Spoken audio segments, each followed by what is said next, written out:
Talk about how things have kind of taken shape after the draft.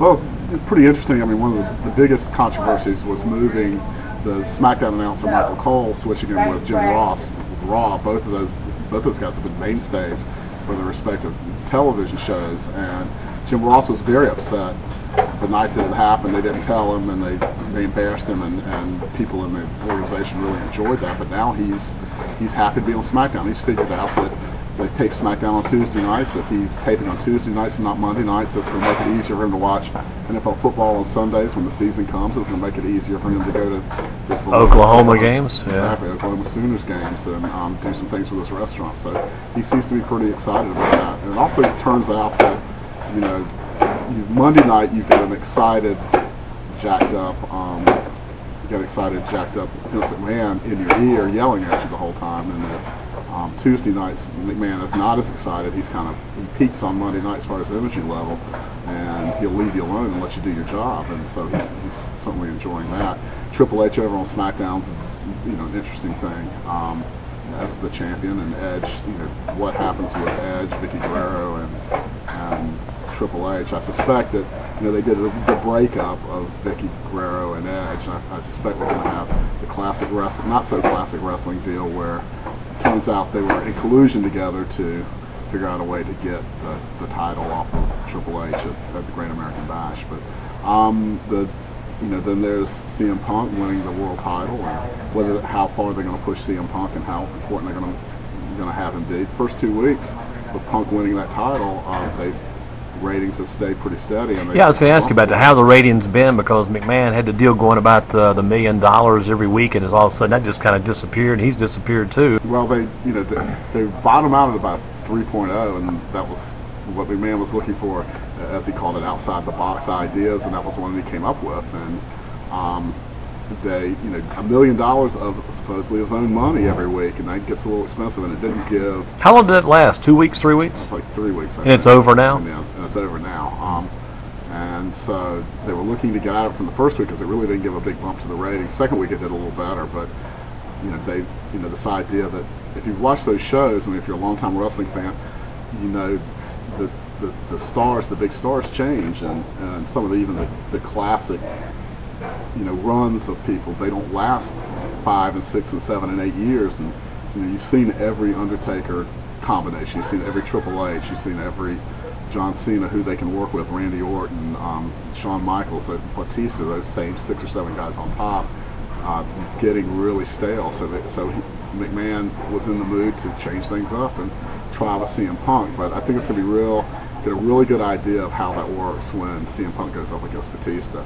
If Batista beats him the entire match or wins the title or something like that, I mean, that's going to be. Do you think does Batista get over with the fans? He's got good fan appeal? Well, Batista does. I mean, he's one of the top stars. He has good fan appeal, but he's stale too. So I'm still kind of suspecting that we'll see Batista, since he's over on Raw, start to turn and become a heel to join up with Randy Orton. Any truth to the fact he's looking to retire in a couple of years? Is that talk still going around? Well, he's at that age now, close to 40, where wrestlers start talking about retiring. I mean, Booker T talked about it.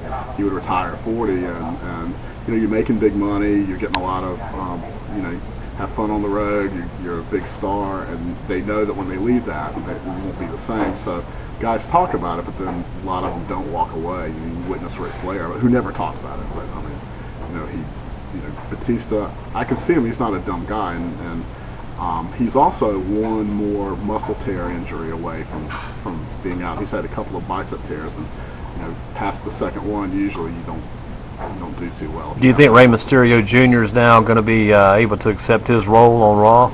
That was a really interesting move that I don't think they thought out very well. Rey Mysterio, was the flagship of SmackDown with the Hispanic audience, and I think he was upset because he and late Eddie Guerrero really had built an audience there, and to move it over to Raw was really taking a chance with that. And just watching them with Santino Marella, it sure seemed like they didn't have any ideas for him. That they just, you throw him out there with Santino Marella, the mid-card comedy guy. Who, I mean, he's a good one, but you just beat him right off, and there's not more of a match with that. So it's going to be, Ray's injury prone now. He carries a lot of weight for that small frame. He's getting older, and the style he wrestles. And he missed the Floyd Mayweather payday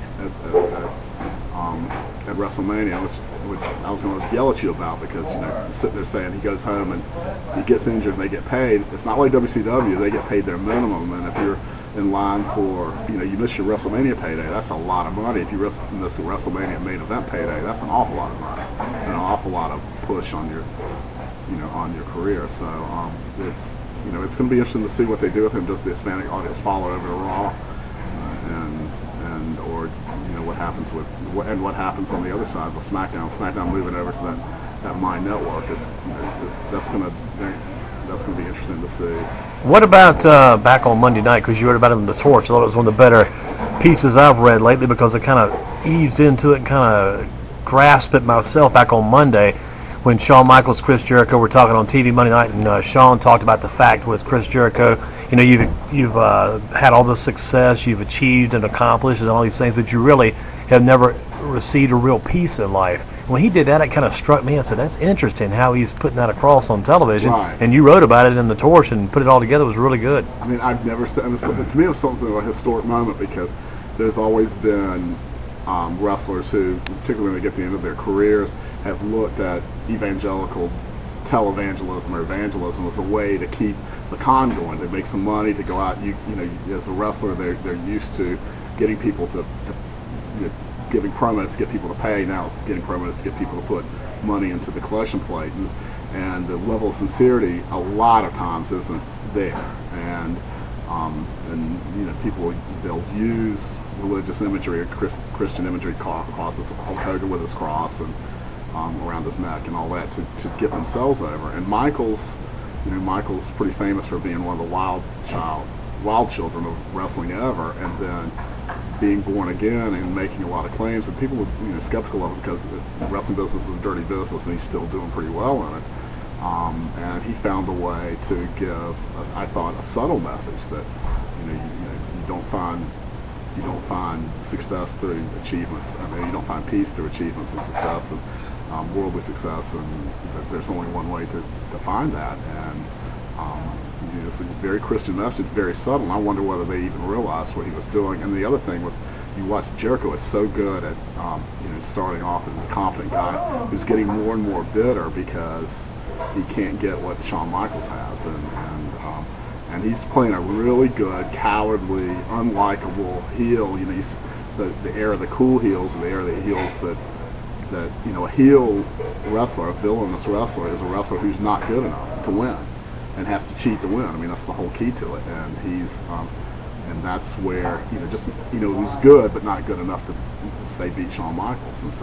And when Jericho first came back, he was kind of the good guy, the babyface guy, and it didn't go over that good, did it? And it didn't go over that good. I mean, that first night, he was awful. He was way over the top that first night. But I mean, but his work now is like real quiet and there's that fine line of telling the truth. I mean, of the heel telling the truth the way he sees it in a believable way, but then not quite. You get right up to the truth and not quite go over the top, or not quite hit that line, because because in the end you're a villain. And what about coming up on Monday? How do you see Monday as far as this upcoming Monday, with Raw coming to Raleigh, then later on, I guess, SmackDown in Charlotte on Tuesday? You see anything people can look for there at those shows? Yeah, what a softball. I mean, I suspect SmackDown, I think there's been some reports already, but they wasted Ric Flair's return from WrestleMania with one of those, just to come out and dial a phone number, and then and also to just make Triple H look like a tough guy in an angle. But they need to have one. Ric Flair's DVD came out last Tuesday, and you think coming to Charlotte, since by coincidence they're in Charlotte, a big push for that DVD, and just have him come out and talk about his career, and get that huge standing ovation that he'll get. Since WrestleMania, he's something of a legendary figure. He's a legendary figure anyway, the best wrestler there ever was. But Charlotte's his hometown, and I suspect they'll make good use of that. So if you see this before Tuesday, you might want to head down to Charlotte like Andy Durham. Thanks for stopping in today. We'll continue on with Bruce Mitchell at GreensboroSports.com. Hopefully again, maybe before a year. We did it last year, now we're back 1 year later. Hopefully on a more regular occasion in the future. Be fine. I always enjoy